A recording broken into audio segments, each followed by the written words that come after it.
પાર્ટીના ડેડિયાપાડાના ધારાસભ્ય ચૈતર વસાવાની હાજરીમાં છોટાઉદેપુર જિલ્લાના કવાંટ ખાતે એક વિશાળ જનસભા યોજાઈ હતી, જેમાં આમ આદમી પાર્ટીના છોટાઉદેપુર જિલ્લાના તમામ હોદ્દેદારોની સાથે સામાન્ય પ્રજાજનો પણ હાજર રહ્યા હતા। આ સભામાં આમ આદમી પાર્ટીના જિલ્લા પ્રમુખ રાધિકા રાઠવાએ વડાપ્રધાન નરેન્દ્ર મોદી કે જેઓ 15મી નવેમ્બરે ડેડિયાપાડા આવવાના છે તેમની આ મુલાકાતને લઈને કહ્યું છે કે ગભરાઈને કોઈકે મીટિંગ રાખી છે, હવે એમના ભૂકા કાઢી નાખવાના છે। તો આવો જાણીએ શું છે સમાચાર। નમસ્કાર, જમાવટ સાથે હું છું પાર્થ।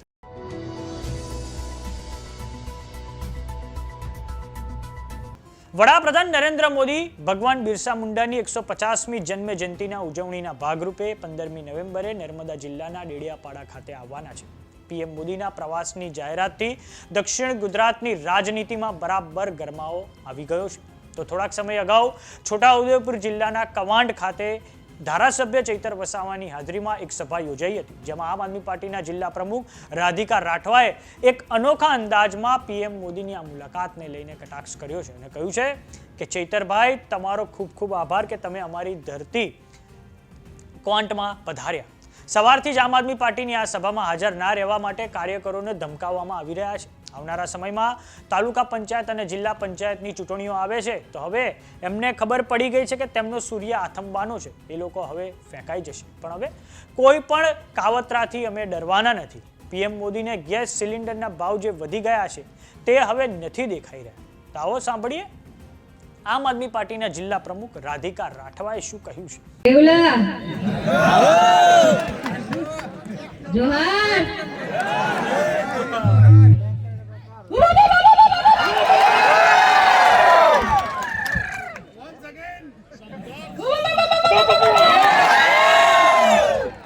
ગભરાઈને કવાટમાં મીટિંગ રાખી છે કોઈએ? પબ્લિક જોઈને એમને ભૂકા કાઢી નાખવાના। ચેતરભાઈ, અમારા ટાઈગર ચેતરભાઈ, તમારું ખૂબ ખૂબ ધન્યવાદ કે તમે અમારા કવાટની ધરતીમાં આખા ડુંગરી પંચાયતમાં પધાર્યા, અમારું માન રાખ્યું। જોરદાર તાલીથી સાથે હવે ખબર પડશે, મેદાનમાં આવો, હવે આપણી લડત ચાલુ થશે। એમની સંખ્યા જોઈશું આપણે કેટલી થાય છે। એ લોકો ફરે છે ગામ ગામમાં, ઘર ઘરમાં કે ના મીટિંગમાં ના જતા। સવારથી મને એવા કાર્યકર્તાઓના ફોન આવતા હતા કે અમને ધમકાવે છે કે આમ આદમી પાર્ટીની મીટિંગમાં ના જાઓ, પણ જોઈ લો ખાવાનું બગડશે એમનું આજે। સાચી વાત? આપણે ખાવા પીવા માટે લાલચુ નથી, આપણે આદિવાસી સમાજના નેતા ચેતરભાઈને ટેકો આપવા આવ્યા છે અને આ અમારી તાકાત છે। જોઈ લો બધા। તાલુકા પંચાયત અને જિલ્લા પંચાયતની હવે ચૂંટણીઓ આવે છે, તો હવે એમને ખબર પડી ગઈ છે એમનો સૂર્ય નીચે પડવાનું છે।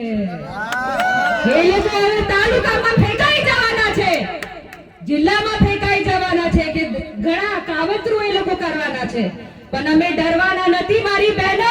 તમારી સંખ્યા છે, તમે પણ એમને ઘરમાંથી બગાડજો। પૂછો અમારા ગેસ સિલિન્ડરના ભાવ ક્યાં છે? તમને મફતમાં ગેસ આપવાનું કીધું તું, કઈ છે ગેસ?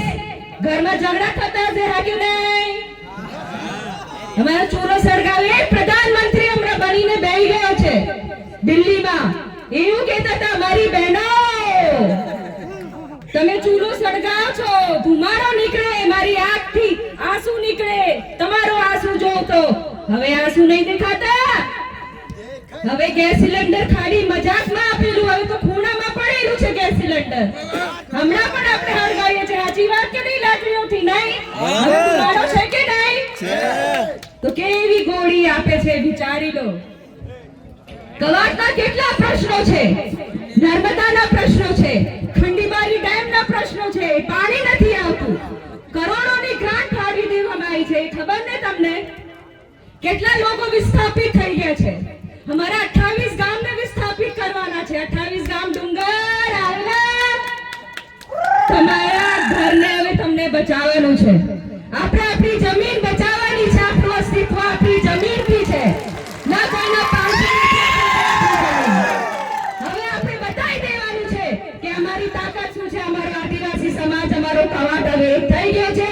અને અમારો ટાઈગર ચેતરભાઈ વસાવા અમારા માટે લડત આપશે તો આપણે બધા ટેકો આપીશું ને.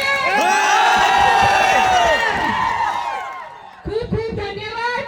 હવે આગળ કાર્યક્રમ વધારીશું. કહેવાનું તો બહુ છે, પણ એક જોરદાર તાળી આપણે ફરતી વગાડીએ ચેતરભાઈ સામે.